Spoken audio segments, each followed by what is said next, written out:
Well, cool. Well, welcome everybody for this specially called Caleb meeting. Thanks for being on. We are going to be recording this session and making it available to folks for those who aren't able to be on tonight. And we're going to be going through a presentation, and then we will have some time for questions and answers at the end. But yeah, really appreciate folks being on for this update about the Community Land Trust. Just as an overview of the agenda, what we're going to be doing tonight, we're going to, in just a minute, introduce you to Mike Brown, who's been working with us from Burlington Associates. And then I'm going to give a brief framing, just a recap of how we got here. I know most of the folks on here have probably heard it. There may be some folks who will be watching the video later who haven't, so we want to make sure we recap how we got to this place. And then we'll turn it over to Michael Gilliland, who will walk us through, from what we've learned from Mike, walk us through a Community Land Trust 101 to really unpack what land trusts are, what potential they might offer.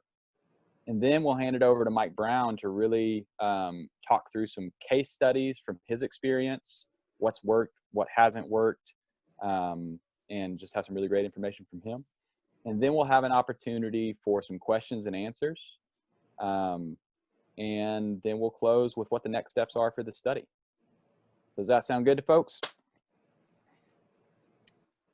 All right. Well, I'll turn it over to Mike to introduce himself. We're very grateful to have him from Burlington Associates, and he can share a little bit about his experience and what Burlington and Associates does. I will spare you all the details of my biography and resume. It really is my pleasure to be with you all. As Austin mentioned, I am a partner in a little consulting group called Burlington Associates in Community Development, and we've been doing a lot of technical assistance to community land trusts, both new and existing, and their public sector and private sector partners. Anecdotally, I got my start in community land trusts 40 years ago this summer, about 160 miles north of you all. I moved with my wife and our daughter, who was 2 at the time, to an Appalachian coal mining community in Campbell County. So you go up to Jellicoe and turn east. And we ended up, I thought I was going to help people build housing and do something with my hands. And what we found is that, well, housing affordability was not the issue. We needed to get land, and we needed to remove it from the speculative market so it could be capped available. So I've been involved with Community Land Trust one way or another ever since. And I will share that with you because in this process that we've been going through and that we're continuing, I think you all could figure this out on your own. But what I've been able to bring to the conversation is, well, this is what they did in this community, and this is what they did in this community, and this is where this was worked here and what didn't work somewhere else, just sort of help inform your decision making. So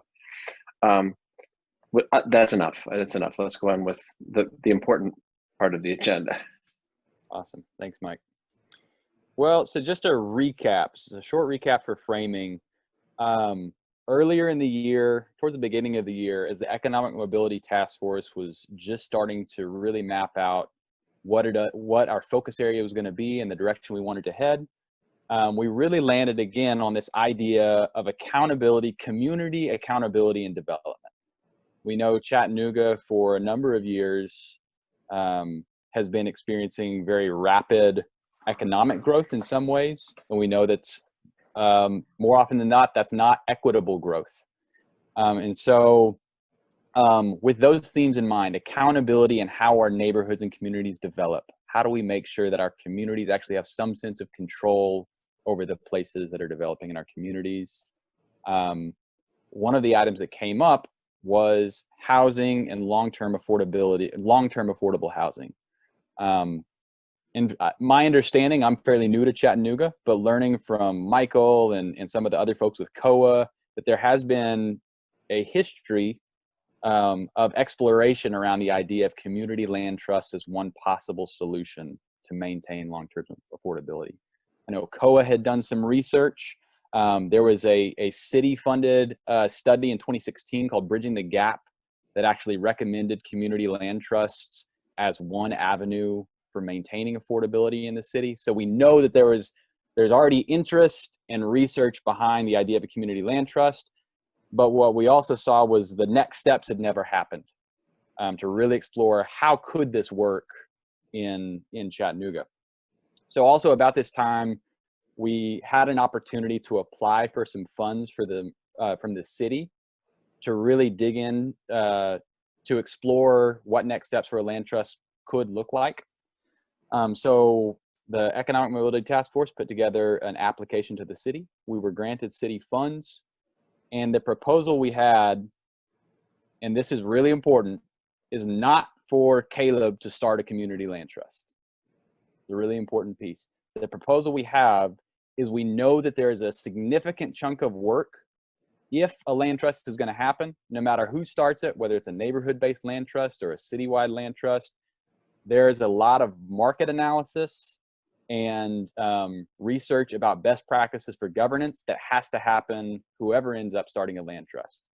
So what we propose is we can take on that component to do that market analysis, to do the research, to get best practices, and actually have a Chattanooga specific guide that we can present and share, and hopefully find community partners that would want to start a land trust, and also to see if it is feasible to start a land trust in Chattanooga and what it would look like.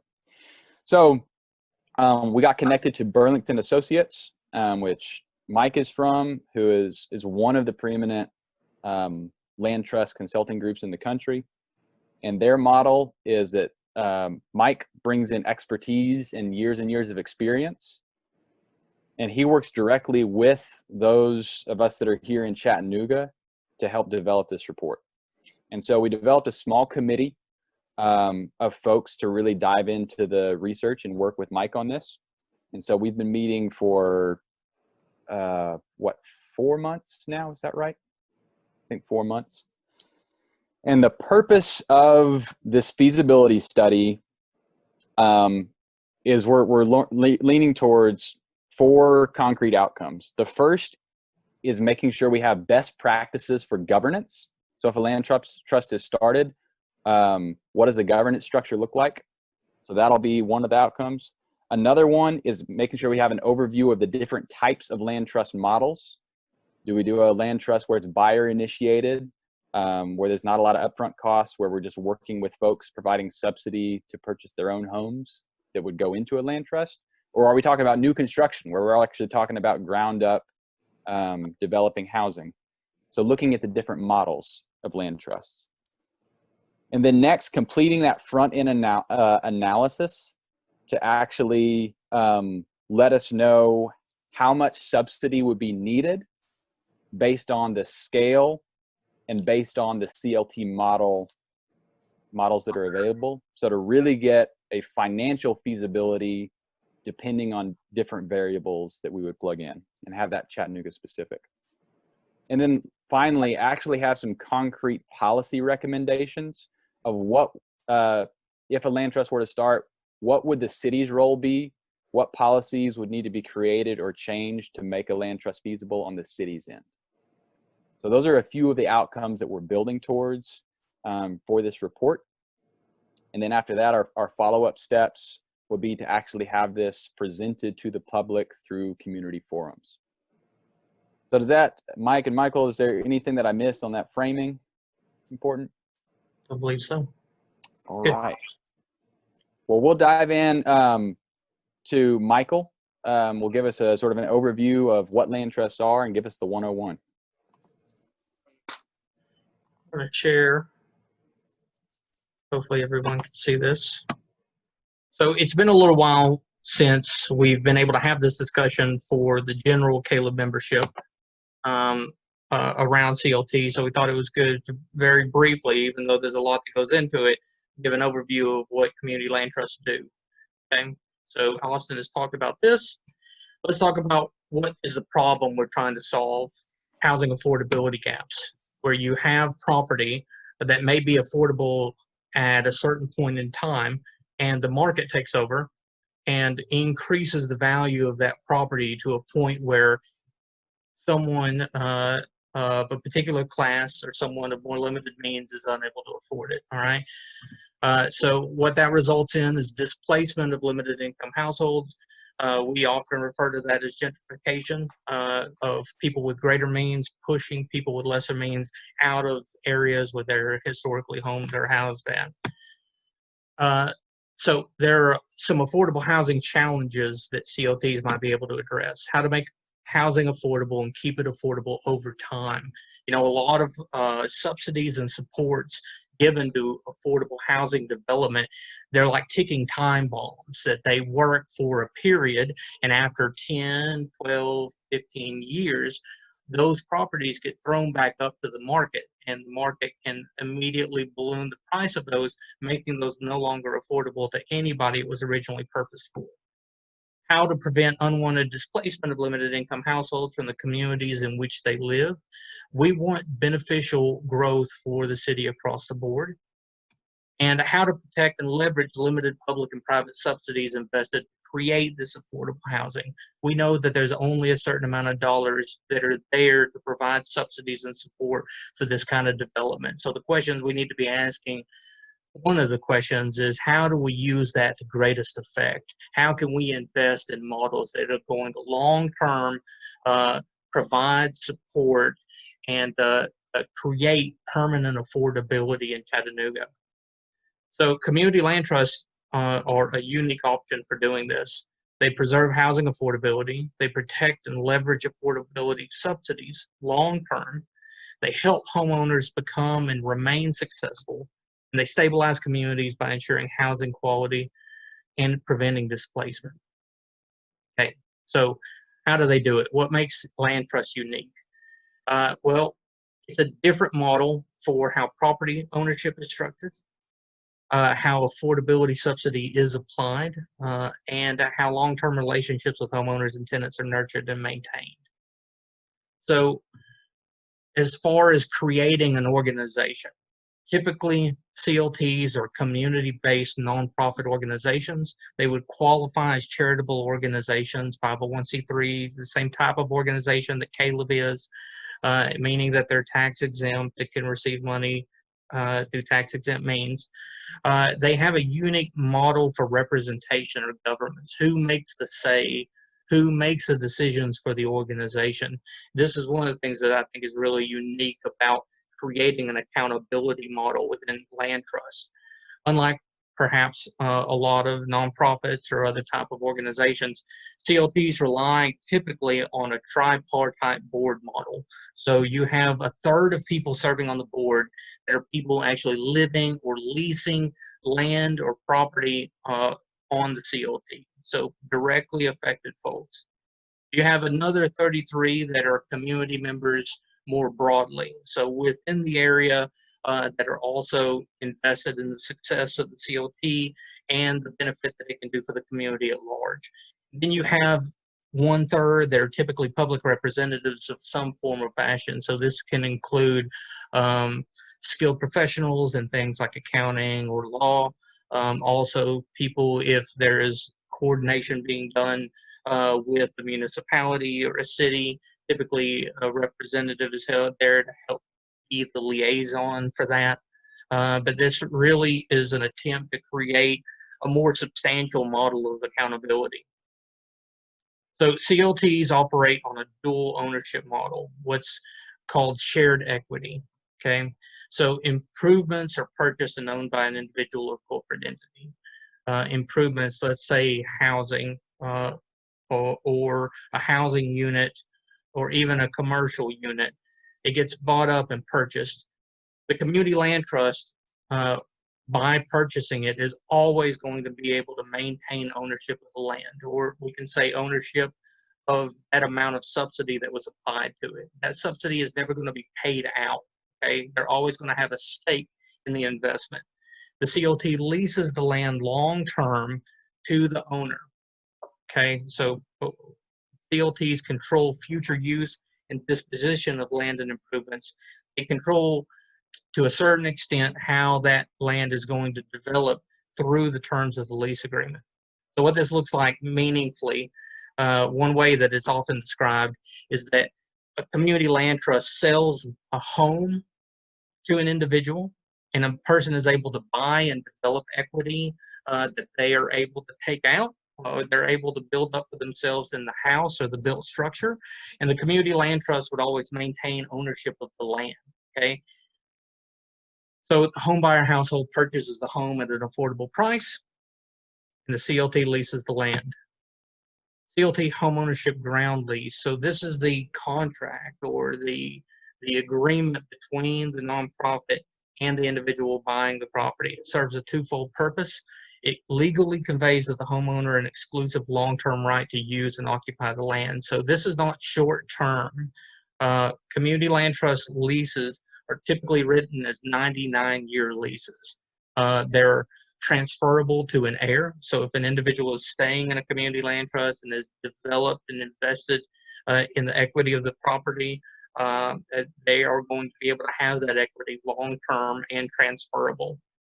It defines the community land trust expectation of homeowners and the homeowners' expectations of the CLT. So it's clear up front what this agreement and sort of shared equity model looks like. Stipulating restrictions on homeowners' use, occupancy, and transfer of a home and leased land. So permanently affordable homeownership looks a little bit different from traditional market homeownership. Subsidies used to write down the sales price of a home to an affordable purchase price. And that is meant to be an affordable purchase price, not just for the initial homeowner, but for every homeowner in the future. Homeowners, by signing the ground lease, agree to share with future home buyers the affordability that was initially created for them. So if the city or a faith community or a nonprofit were investing in an initial, say, $40,000 of subsidy, that is something that is able to put someone into a home to become a homeowner. What is being asked of that homeowner is that they're going to share that same opportunity for every future homeowner for that building. They agree to a resale formula that will be used to determine the price at which they can sell their home. Public and private affordability subsidies are then preserved for benefit of future home buyers. So these are some examples. When we think about community land trusts, you don't have to just think about a traditional, maybe like a traditional 2-bedroom house. It can be that. It can also be larger. It can be mixed-use development, as you see there. Basically, any sort of model of development or leasing, any type of home can be used through a community land trust. The lease agreement and the governance structure just determines what the public purpose of that is going to be. So the resale formula, when we talk about what if a home buyer buys into a community land trust and they decide to sell it, say 5 years later, 10 years later, what can they sell it for? So this is an example we'll run through real quick. The original value was appraised at $200,000 and say a city or an organization provided $50,000 in subsidy, a person's able to buy it for $150,000. The resale formula was indexed at 2%. That means over 10 years, the value at resale would be $250,000. The homeowner share would be 20%. So that means an additional $30,000, $30,000 above the initial price that was paid. So a homeowner could sell over 10 years. They could sell the home that they've invested in for $180,000. That doesn't mean that they can sell it for whatever the market will demand. Okay. Hopefully that's clear. So post-purchase stewardship. So what is the role of a community land trust after a home buyer buys into the model or buys into a unit? Community land trust lays out clear expectation and monitors and enforces compliance with those expectations. They enter into long-term mutually accountable relationship with homeowners, and they stand behind and backstop homeowners to ensure their success. Okay, so tangible outcomes, homeowner security. I think this is really speaks to the model. Over 90% of community land trust homeowners remain in their homes at least 5 years. Historically, the average tenure of community land trust homeowners is 7 years. Now, what's interesting is that studies have shown that 70% of community land trust homeowners, when they sell their home, they go on to purchase an unrestricted market rate home. And that's great. That's wonderful. What that means is that community land trusts are able to provide a stepping stone for people that don't traditionally have access to market rate housing. They can move on. And that stepping stone stays. It stays in place to be used for the next individual. So mortgage performance is a great examples from the Great Recession, okay, that CLT homes really outperformed for stability compared to total loans and total mortgages. So delinquencies and foreclosures were very minimal compared to the market at large, showing that community land trusts do provide significant support and stability for homeowners that buy into the process. So one of the other amazing things that CLTs do, and it was talked about before, is that they can remain affordable over time from homeowner to homeowner without requiring additional subsidy and investment. Whatever is invested up front is going to be maintained long term. And public and private resources invested to create initial housing affordability is preserved and leveraged over time. So we're talking about trying to find ways to maximize the money that we do have going to this purpose. All right, so what happens? Housing affordability and quality is preserved. Public and private investments are leveraged. Homeowners are successful homeowners. Communities benefit from quality, permanently affordable homes that maintain their condition and market value. Mortgage financing is safe and secure. Flexible long-term strategies in place for multiple community uses. All right, Mike, take it away with Yes. case studies. Nicely done, Michael. Really, really well done. So what we thought might be helpful here is, since we can't actually, in an era of COVID, go kick the tires, we thought it might make sense for me to share with you a couple of case studies, a couple of examples of existing CLTs that, like the one that you're considering, mulled over the possibility of whether that audit made sense to do a community land trust and all. As I do that, I think the other part that I want to share, in addition to the information about these organizations, just to give you an idea of what's possible, also kind of walk through the kind of decision making they need to do. So the first one that we're going to do is in Minneapolis. So the City of Lakes Community Land Trust, you see their mission statement there: creating community ownership that preserves affordability and inclusivity. And those are two different but related missions, right? So in this particular situation, in 2001, at that time I was living in Minnesota, and I had the opportunity to work with these groups, and there were 4 existing, successful, stable nonprofit organizations, 3 of whom were nonprofit housing developers, affordable housing organizations, that were really concerned about the 2 things. One is that every time they create affordability, they'd see the erosion of the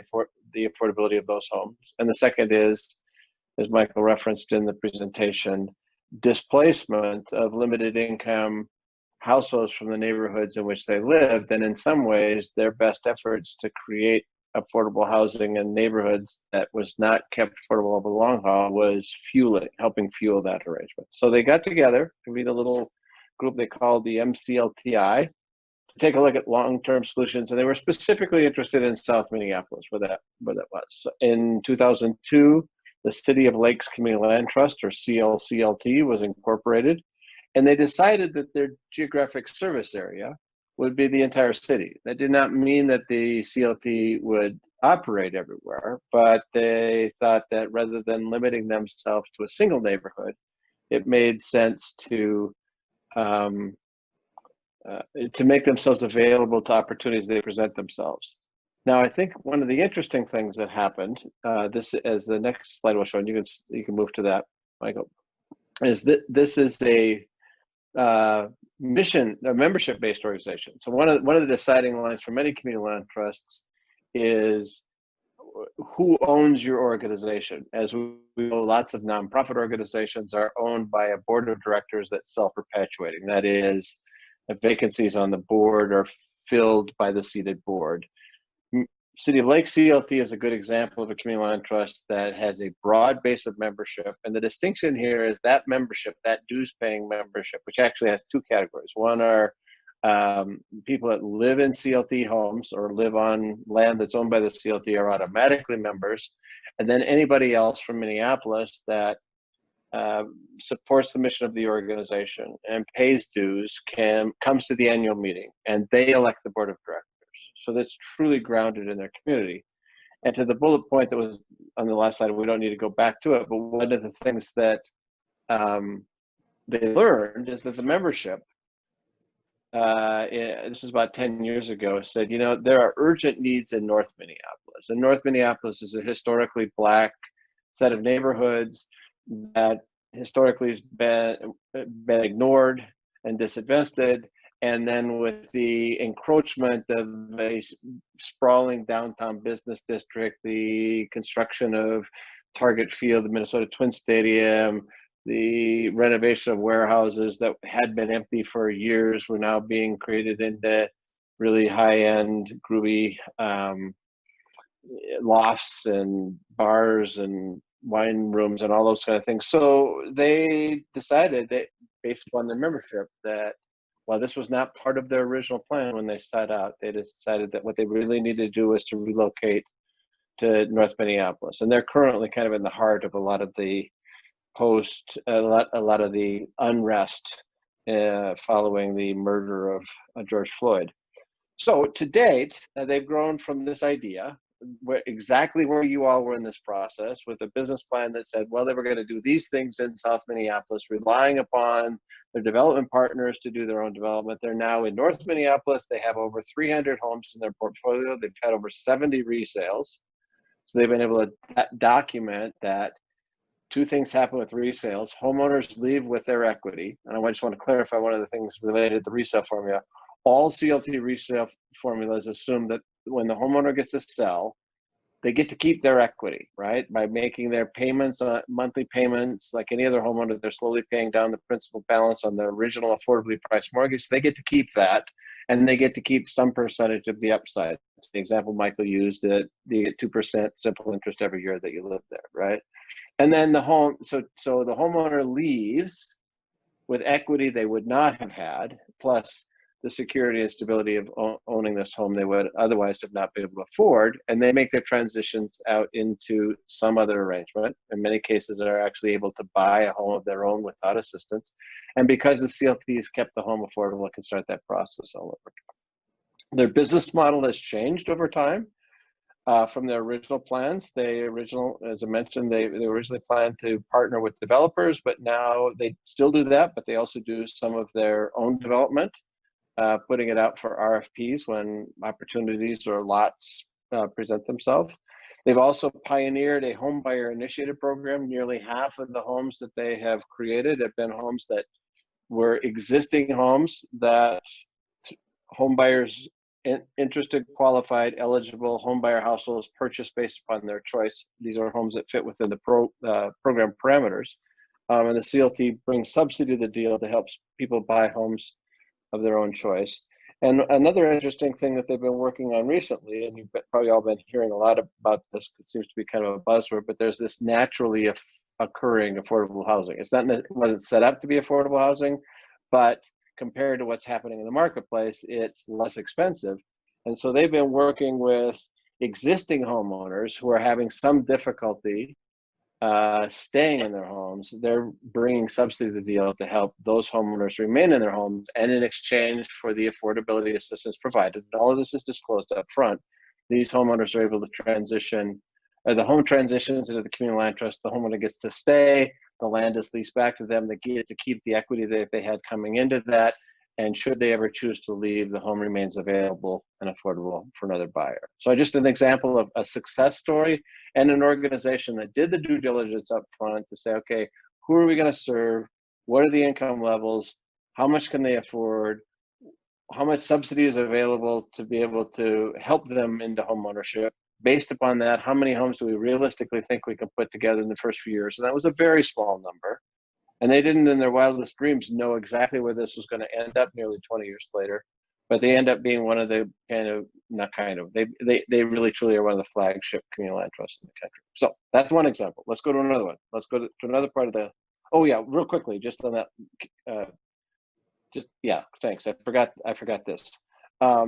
We just got done, one of my Burlington Associates colleagues and I their next step is, they said, and this is again relative to the location, they're finding that there's needs in North Minneapolis, which is now not their sole focus, but one of their primary focus areas, where Black businesses are being forced out because of rising prices, because of the owners of the buildings that they rent from converting to a different use, whatever it might be. And so they've just recently implemented, we helped them do some initial analysis on this, and they have a commercial land trust program where it's not residential at all. It could be a mixed use development, but in many cases they're simply trying to acquire properties that will be owned by the improvement. The building will be owned by the business owner.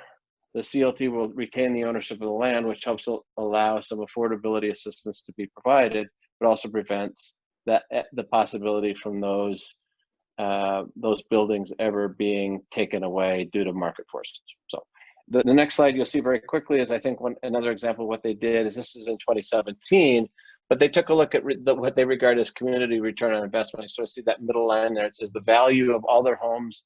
They added up the value at the time of purchase, and now the value of those homes, what's increased to, they've enhanced community value by over $3 million, allowing homeowners to keep, in their case, 25% of the increase in value of the homes, the rest of it remaining there. So they can document that there's been a 19% return on the community's investment. So they think not only in terms of social equity, but economic equity as well. All right, let's go to a different town. Let's go to Buffalo, New York.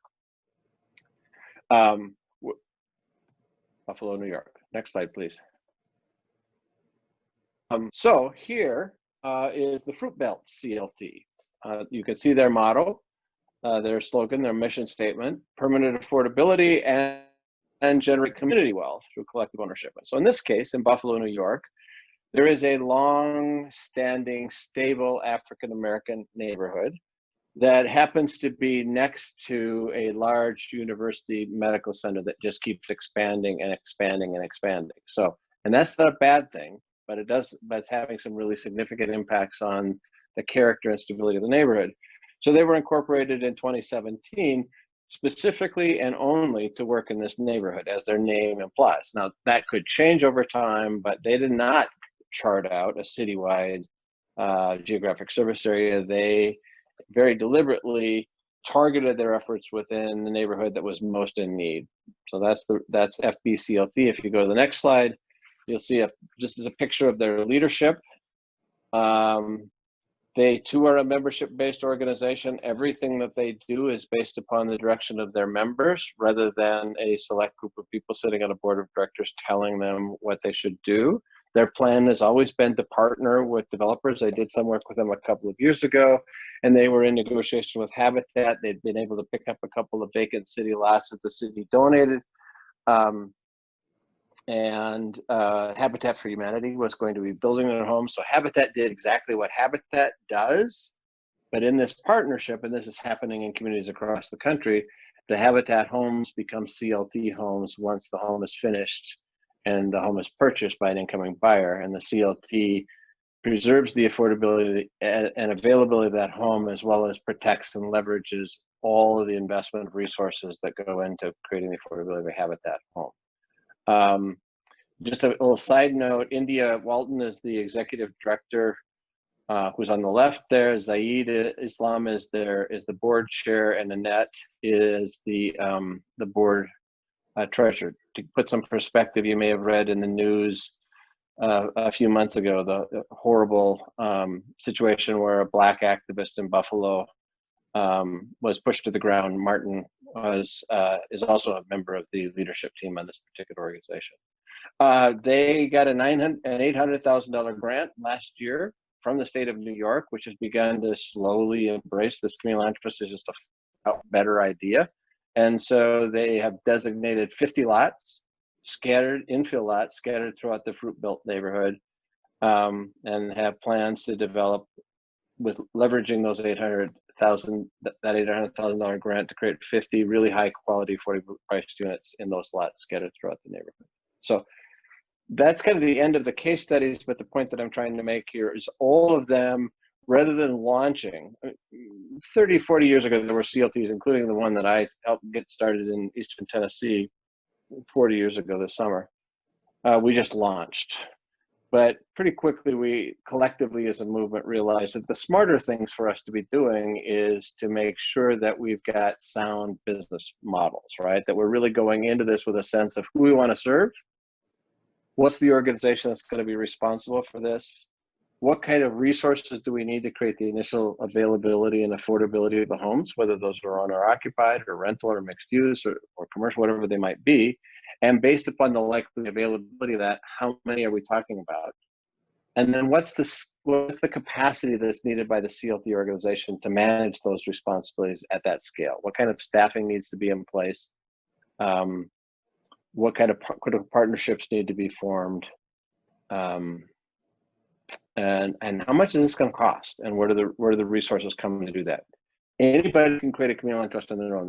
There is no regulating entity, but we've recommended, and this is the work that's underway, is let's take a look at those issues so that you can make an informed decision about whether you want to proceed or not. And reckoning with the fact that if you do proceed with this business plan, this feasibility assessment, you have a model, a blueprint for proceeding, recognizing that, like the two examples, certainly the first example I showed you, what they planned 20 years ago ends up being something even much more expansive than that, but at least they've got a bit of a plan going forward. So I think I've taken more time than I ought to have there, but let me stop there. And I think the rest of the time, I'll turn this back to Austin and Michael, but I think we're talking about reactions, comments, questions. Yes? Yep.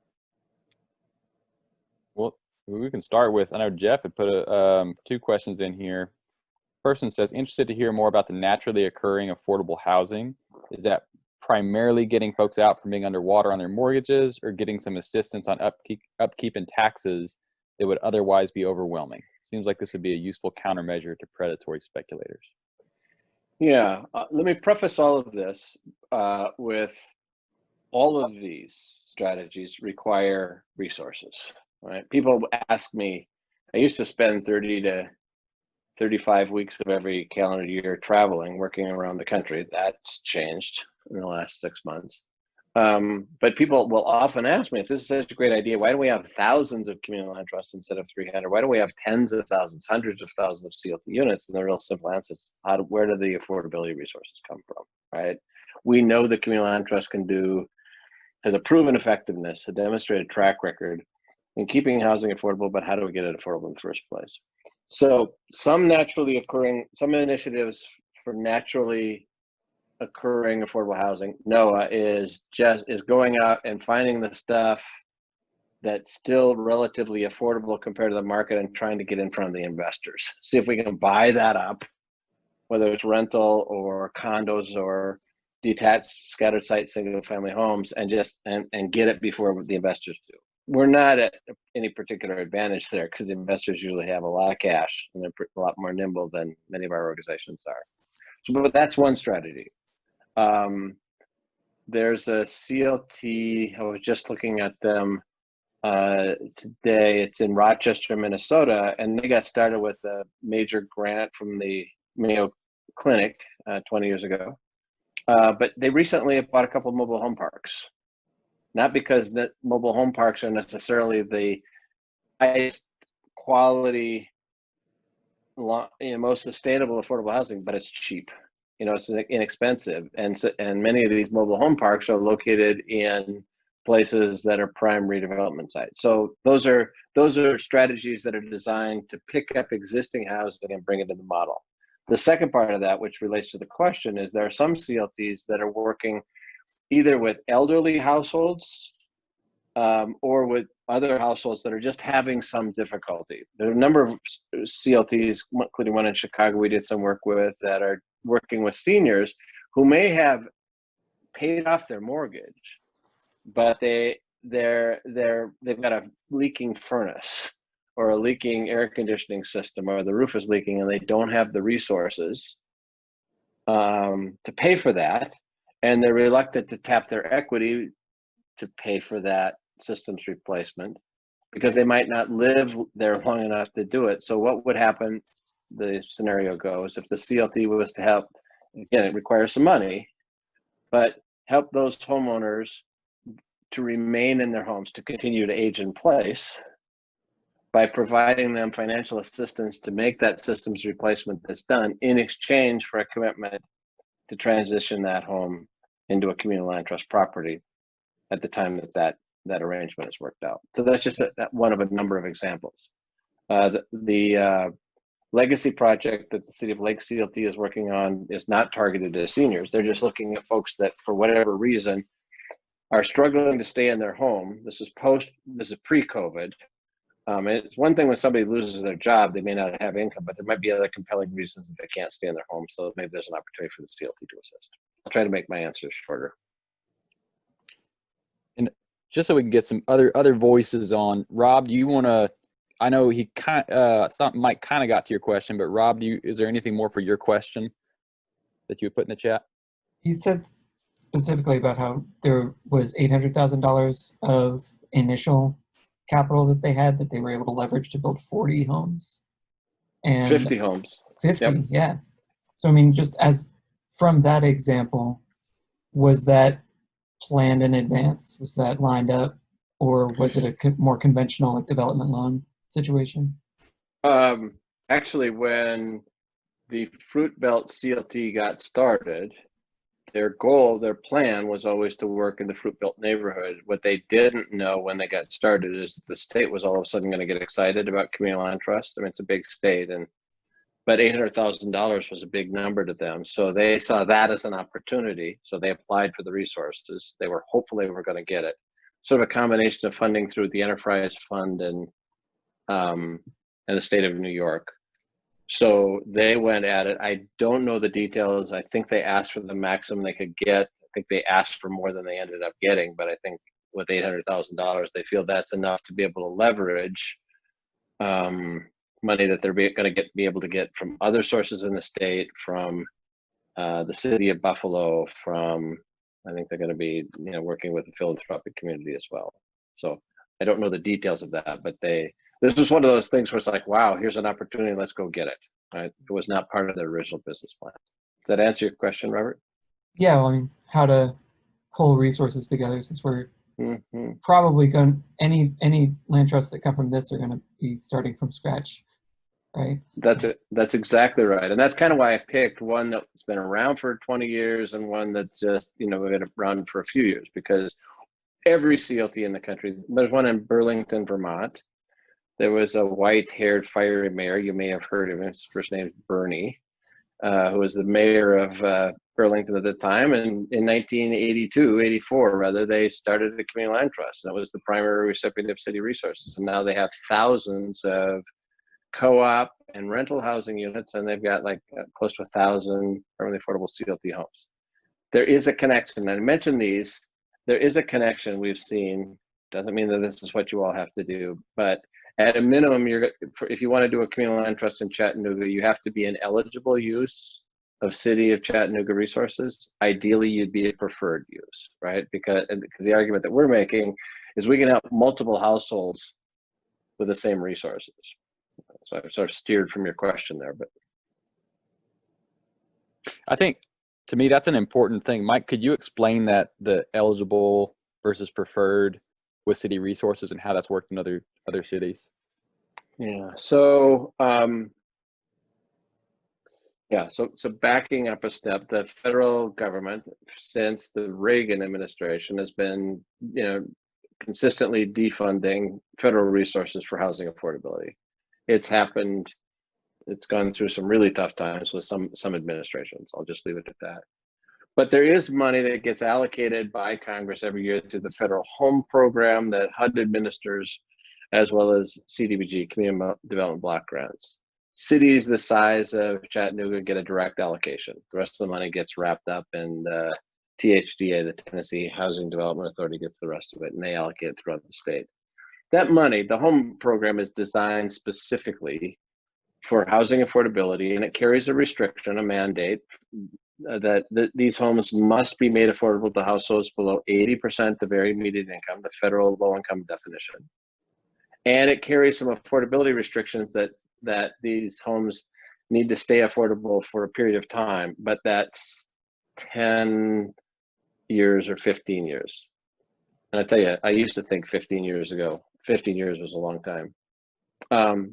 So I'm guessing that the city of Chattanooga allocates that money to somebody. They get an award that trickles down and they get some amount based upon population, and they make decisions on how to target those resources. I think for your CLT to be successful, you want to be designated as an eligible recipient of those resources, that you could compete for those resources either directly or by partnering with CNE or some other organization to do it, but with a promise that the affordability that is created with those resources would be preserved forever. So at a minimum, you want to be an allowable use of those resources. Ideally, you would be a preferred use of those resources. This happened in Minnesota 10 years ago or so. There's a longer story that I don't need to go into, but there was the guy who was running the single-family home ownership program for the state housing finance agency did not like community land trusts. Never really could understand why he didn't like them, but he didn't. But what we found is that over time, their very competitive application round was giving additional points if it was long-term affordability, because they recognized internally that this was just a better use of their funds. I would regard that as a preferential option, right? If these sources say, you have to use our money for these particular uses, but if you're connected in some way to an organization that's going to make sure that multiple households benefit from those resources, we're going to give you some more greeny stickum stars on your application, right? So I think you want ideally to be that. There are some cities around the country that have said, if you want our money, it's got to be permanently affordable. That might be a higher bar to try and reach. But reach for the sky is always sort of my motto.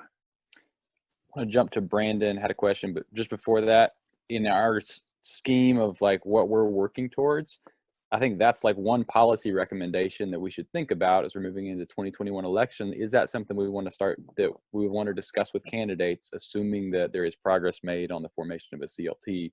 So there are concrete local policies that we could advocate around. But yeah, jump to Brandon, had a question.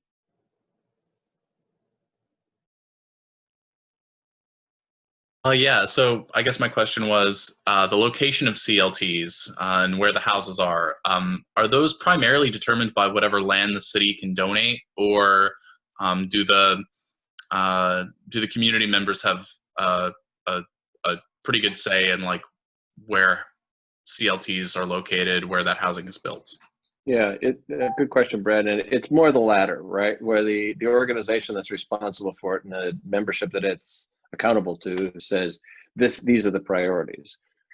Part of that decision has to be informed by what's the likely availability of resources to be able to do this, right? So I have a meeting tomorrow morning with folks in Blacksburg, Virginia, who are also looking at community land trusts, and they're kind of on a parallel track in terms of timing with you all. A pretty expensive housing market. And I profiled the CLT in Jackson Hole, Wyoming, which is the highest income disparity. This is the county with the highest income disparity in the United States. Billionaires and predominantly minority families that are cleaning the bathrooms and mowing their yards. But they've got a community land trust that have done a couple hundred units. So it isn't just only opportunity based. Sometimes there's a strategic decision that this is where we need to go because gentrification is happening and we've got to stop it, or opportunities for land from the city or from a school district or wherever it might be available. So it really is kind of a mix, but typically it's driven by the membership, not by any kind of city mandate or direction. Does that help? Yes, thank you so much, Michael. Yeah, thank you. Awesome. We are running a little bit close on time. There was one question, Mike, that I'd love for you to address before we sort of jump into next steps in closing. And Sure. that's, could you explain the difference between the buyer-initiated model and sort of the new construction model? Because that has been sort of one of the questions that we've been talking a lot about in the committee. Sure. So some community land trusts are development organizations. They just, when they get started, they say, yeah, there are other nonprofits and for-profits, but the only way we're going to get the kind of housing that we need and the place that we need and the timing that we need at the price that we need is to do it ourselves. Other CLTs are not development organizations and instead rely on somebody else to produce the units. I use that example of Habitat for Humanity in Buffalo, New York. That has happened in Rochester, Minnesota as well, right? Where Habitat says, look, who understands better than we how expensive it is to create housing affordability, because we're getting volunteers together and getting donated materials that are requiring sweat equity. So why don't you protect the affordability of our homes? Not all Habitat affiliates are doing that, but they are. So in that situation, but in either of those situations, the assumption is either a new home is constructed or an existing home is acquired and rehabbed. It's a production model that's either done by the CLT or by a partner or in a combination of both. The home buyer initiated program takes a different approach. You develop program parameters. You say the program, you can only go look and buy a home within the city limits of Chattanooga.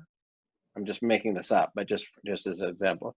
It's got to be a price point below this. I mean, you can't buy a $560,000, 8,000 square foot mansion out in the burbs, right? You know, you design the program, and then eligible households go out and look for a home of their choice, which could be a brand new home, or it could be just an existing home in a school district they like, or something like that.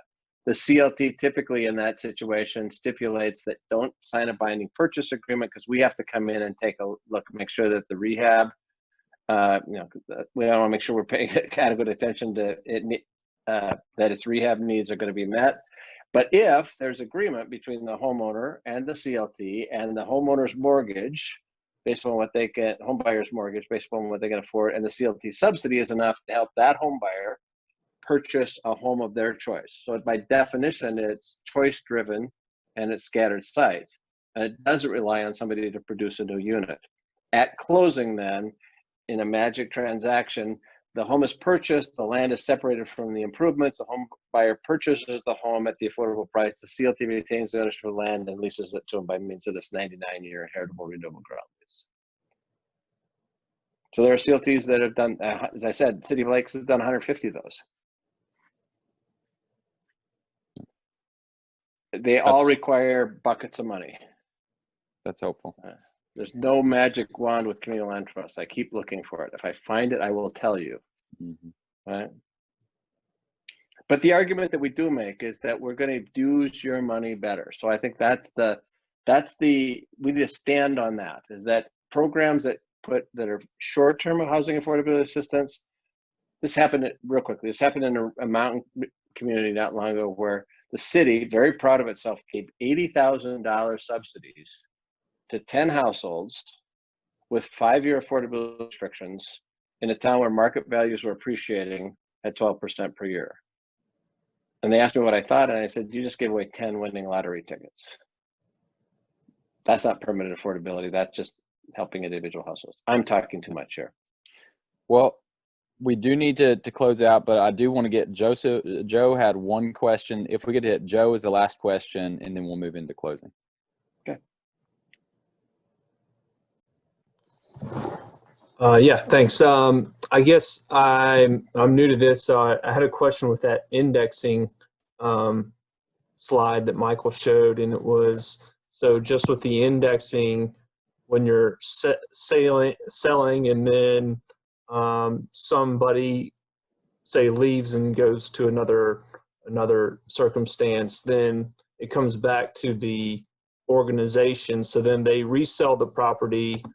So then at that point, does the organization kind of, depending on I don't know how they would judge it on the market value or something, do they set the price at just a price they think is right, or do they keep it at the same price? Or, and then with respect Michael, to that, Joseph, I'm going to interrupt here. Michael, can you put the slide up? Can you go back to the presentation? I didn't mean to interrupt, Joe, but I think it's easier to just answer your question. Please continue, Joe. So yeah, just with respect to, how they would set that price point for the next person who would come in. And then with that, I guess I was thinking in terms of, is it possible for the CLT to actually build its own value or gain value from that, from that changeover over time so that they're able to reinvest resources and buy other houses? I don't know if that's That's a really good question. That's why I asked. And for those of you that have to lop off, please feel free to do so.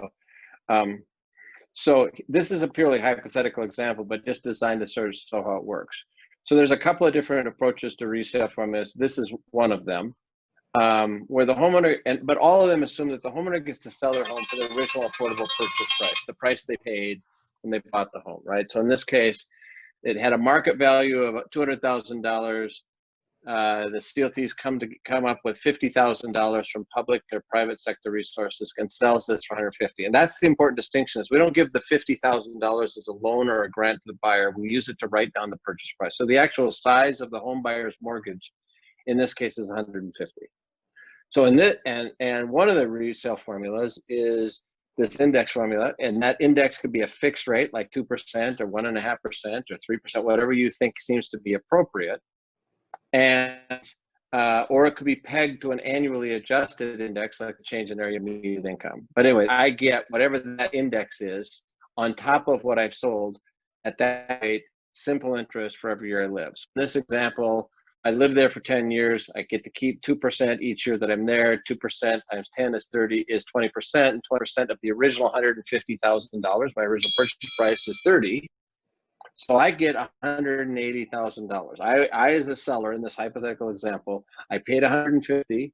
I get to sell it 10 years later for $180,000. Now with my $180,000, at that closing, I pay off the balance of my mortgage, and after making 10 years of payments, I've also got equity. So I walk away actually with more than $30,000. I get to keep equity, and I get $30,000 of the side that's allowed by the resale formula. Everything else stays in the home. So the CLT, and that 180 is the original 150 that I paid plus the 30 that I'm allowed, the $30,000 that I'm allowed by the resale formula. To the second part of your question, though, the CLT has three options at this point. You know, right where it says resale in 10 years, I've made a hypothetical assumption. Let's say the values increased from $200,000 to $250,000. So, but the CLT can sell this for. There are three options. One is if the CLT has additional subsidy, it could reduce the sale price to the next buyer to a number that's below 180%. That's one option. Doesn't happen very often. Doesn't happen at all as far as I'm aware. Or it can sell this home to the next buyer on the waiting list. It's got a market value of $250,000, can sell it for exactly $180,000 because that's what the seller got. Or the CLT could mark the price up a bit to keep it to cover its costs for making this arrangement happen. So it's got a market value of $250,000. The CLT sells it for $186,000 or something like that. And because what we're always trying to do here, if the CLT marks the price up, that's got to be a modest markup, because you have a whole lot of explaining to do if you're limiting how much I can keep. But I see you gouging the next buyer. That's a bit of a PR problem here. But I also, and the folks that are on the steering committee have heard me say this, I want you to make sure that the CLT organization has the kind of resources it can to be around 10 years from now, 50 years from now, to be arranging for the sale of homes and marketing them to new buyers and all the rest of that. All right.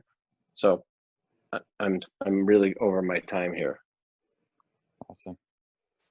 Thanks for that, Mike, and thanks for these questions. Michael Gillen's going to close us in a second and talk about sort of broad next steps with Caleb. But before we do that, just a quick update about where the actual steering committee is at. So in terms of that process right now, Jeff Fitzer with the Benwood Foundation is helping us compile the data to complete our financial modeling so we can actually complete the report. And what that financial modeling does, Mike gave us this incredible, for those that are spreadsheet nerds, an incredible spreadsheet that really helps us plug in variables and come up with estimated subsidies needed based on key assumptions. So what Jeff is doing is compiling data so that we can know how much subsidy we would need to apply to a CLT based on the scale, so how many units, based on whether it's a cold, warm, or hot market area of the city, and then also based on which model of CLT we'd be going for, construction or the buyer initiated, where we'd be purchasing homes. So what's going to come out of all that data analysis is financial models based on each of those sets of assumptions. From that, there's also going to be a draft business plan developed based on those assumptions, along with a narrative that discusses the governance structure, the potential governance structures, and potential community partners. Michael, does that sound right? Is there anything else in terms of to update folks where we're at? I think that's good. Okay. Well, yeah, So- I'll turn it over to Michael. So we're still on track. The expectation that we initially started with is that this report would be finished by the end of September, and it looks like there is the possibility that we may be a couple of weeks behind, but with the expectation still late September, very beginning of October, that we'll be releasing the report and beginning with community forums and discussions around this model and what the feasibility study said. So I think those are the next steps for us. We'll be working to build out the report, and then we'll be looking and really relying on the Economic Mobility Task Force in order to coordinate and help to prepare those community forums happening, especially keep in mind the key period that this is the run-up to the municipal elections in 2021. And so we want to make sure that this is a part of the options that are available and discussed among candidates, both mayoral and city council candidates, and talks about what are options for the city of Chattanooga. That sound good? Awesome. Okay. Cool. Well, just real quick before we close, Mike did offer, if folks do have any follow-up pressing questions, if you want to email either Michael Gilliland or myself, and then we can feed those and get them to Mike, just so Mike's not getting a bunch of emails back and forth. But if y'all do have questions, please send them to us, because we want to get them answered. So. All right. And for anybody that you know that is interested in this conversation but couldn't be here tonight, know that we are going to be taking this video recording, putting it on the website, and sharing it out on our listserv for everybody to be aware and hear the conversation. All right. Thank you all so much. We will talk to you soon. Keep up the good work. Stay safe, y'all.